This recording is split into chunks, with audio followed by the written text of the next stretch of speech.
The Adeptus Mechanicus preserves technology by forbidding understanding. The Dark Mechanicum chose the opposite. It learned. What followed was not enlightenment. It was acceleration. This is what happens when innovation returns to a universe that cannot survive it.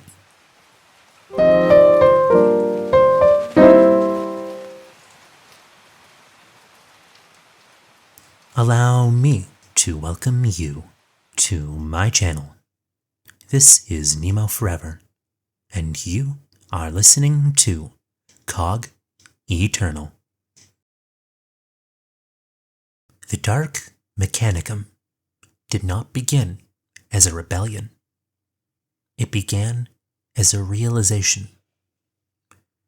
During the Horus Heresy, when the galaxy tore itself open and loyalties fractured among ideological fault lines, the Mechanicum of Mars faced a choice it had spent millennia avoiding: obedience or understanding. The cult Mechanicus had always claimed to revere knowledge, but only in a controlled, partitioned form. During the heresy, that control collapsed. Warp storms cut off supply lines. Forge worlds were isolated. Ancient systems failed without replacement. And for the first time in generations, ritual was not enough. A reactor does not care how devout you are when its core destabilizes. A Titan does not respond to prayer when its machine logic fractures. A starship does not survive on incense alone. Faced with annihilation, some tech priests did the unthinkable. They experimented. They bypassed safety protocols sanctified by dogma. They interrogated machine spirits instead of appeasing them. They activated forbidden code, reassembled fractured STC logic, and allowed systems to learn. And the machines responded, not with rebellion, with clarity. This was the great heresy of the Dark Mechanicum. The discovery that the machines still worked when understood, that intelligence could be bound, that artificial minds could be controlled, shaped, weaponized. The machine god did not strike them down. Reality itself bent to accommodate their success. At that moment, loyalty to Mars became secondary. Loyalty to Terra became irrelevant. The Imperium offered stagnation. Horus offered freedom. And Chaos offered something else entirely: permission.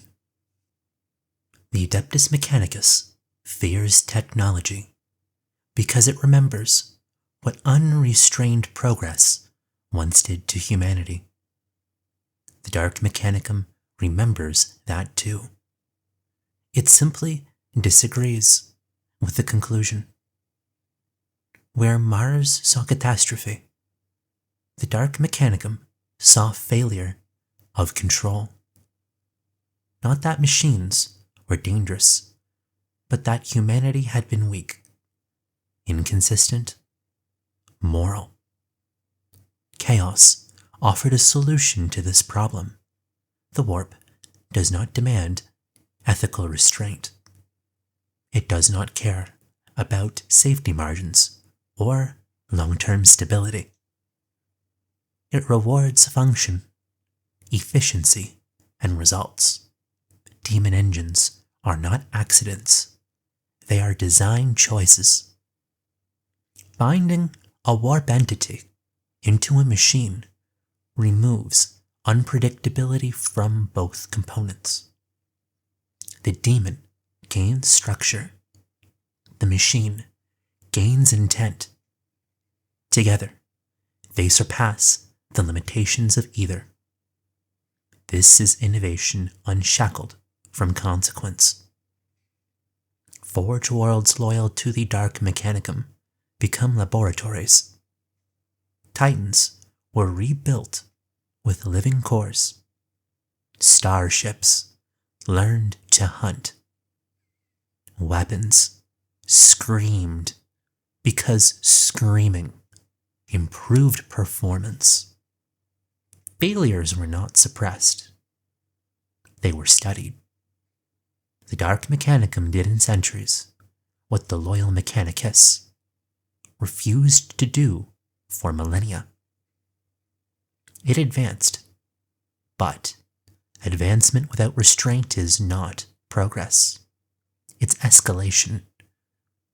Every success required greater sacrifices, more unstable bindings, more catastrophic failure modes. The Dark Mechanicum learned quickly, but it learned in a universe that punished mistakes with damnation. Still, it continued. Because for the first time since the Dark Age of technology, humanity was no longer afraid of what it was building. The irony of the Dark Mechanicum is cruel in rejecting the superstition of the cult Mechanicus. They replaced it with something far worse: certainty. Chaos does not lie. It simply does not care to. The Dark Mechanicum believed it was mastering the warp, but mastery implies limits. The warp has no limits. Demon engines require constant appeasement. Systems degrade unpredictably. Creations demand attention, blood, souls, and continued relevance. A loyal tech priest fears a machine spirit's displeasure. A dark tech priest fears obsolescence. If a construct performs poorly, it is replaced. If a demon resists control, it is punished or reforged. Identity becomes fluid. Bodies are modular. Failure is not death. It is recycling. Forge worlds descend into recursive horror. Factories that build weapons to defend factories that build weapons. They are innovation loops that consume their creators. Entire populations reduced to raw material for experimental processes. The Dark Mechanicum did not escape slavery. It simply chose a master that rewards ambition instead of obedience. And chaos always collects. The Dark Mechanicum represents something the Imperium cannot confront directly. Proof. Proof that innovation is still possible. Proof that understanding works. Proof that the old fears were not entirely justified. And proof that abandoning restraint leads somewhere worse. The Imperium condemns the Dark Mechanicum as heretics. But it cannot deny their effectiveness. Loyalist forces still struggle against weapons, decades, sometimes centuries, ahead of Imperial designs. The cost is simply unacceptable. The Dark Mechanicum trades humanity for capability, stability for acceleration, safety for dominance. In doing so, it reveals the Imperium's greatest truth. The choice was never between progress and stagnation. It was between damnation and survival.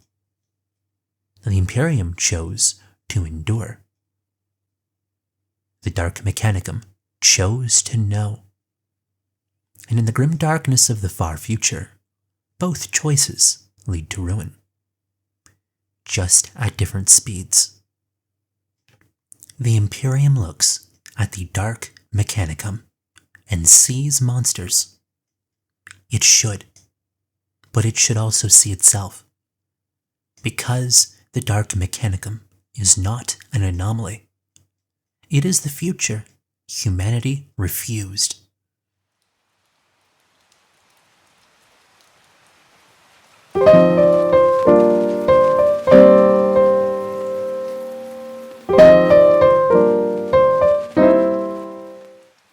Thank you for listening.